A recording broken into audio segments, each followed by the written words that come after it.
Daily life tips 133 में हम आपको खुश आमदीद कहते हैं। आज की इस वीडियो में मैं आपको फटी एड़ियों की वजूहात और उसके आजमूदा इलाज बताऊंगा। एड़ियां क्यों फट जाती हैं? बग़ैर जूती के मट्टी पर चलना या जूती के होने के बावजूद मट्टी का पाँव की जिल्द को डायरेक्ट छूना, इससे मट्टी पाँव की जिल्द को खुश्क कर देती है। जब मौसम सरमा में दर्जा हरारत कम होता है तो एड़ियों के फट जाने के चांसेस बढ़ जाते हैं और मसला गंभीर हो जाता है और एड़ियों की जिल्द परतों की शक्ल अख्तियार कर लेती है और एड़ियां फट जाती हैं। एड़ियों के फटने से तकलीफ़ और बेचैनी की कैफियत हो जाती है। बाज़ दफ़ा मौसम गर्मा में ख़वातीन की एड़ियां फट जाती हैं।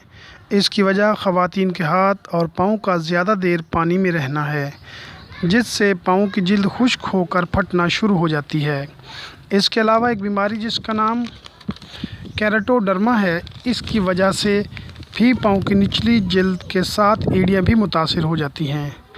फटी एड़ियों के लिए आसान नुस्खा हाजिर है।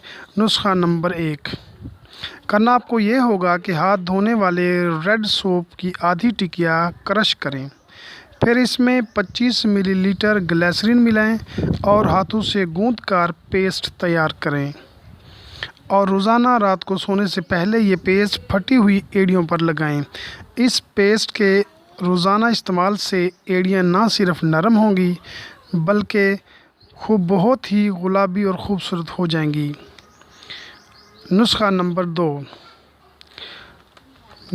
2 कुछ यूँ है कि शहद के छत्ते का देसी मोम 50 ग्राम लें, इसमें गंधक का आंवला रस 10 ग्राम मिक्स करें, ये भी पेस्ट बन जाएगा। रात को सोने से पहले फटी एड़ियों पर लगाएं। हर बार इस्तेमाल से पहले इस पेस्ट को नीम गर्म कर लें। याद रखें, रात को सोते वक्त लगाएं और सुबह उठकर धोकर साफ़ कर लें। 15 दिन के इस्तेमाल से आपकी एड़ियाँ ठीक हो जाएंगी और दर्द ख़त्म हो जाएगा। अगर अफाका आहिस्ता आहिस्ता हो रहा हो तो इसका इस्तेमाल 15 दिन मज़ीद जारी रखें। आखिर में अहम बात, अगर आपने मेरे इस चैनल को सब्सक्राइब नहीं किया तो सब्सक्राइब करके बेल आइकॉन पर क्लिक कर लें ताकि मेरी हर नई आने वाली वीडियो की इत्तला आपको सबसे पहले मिल सके।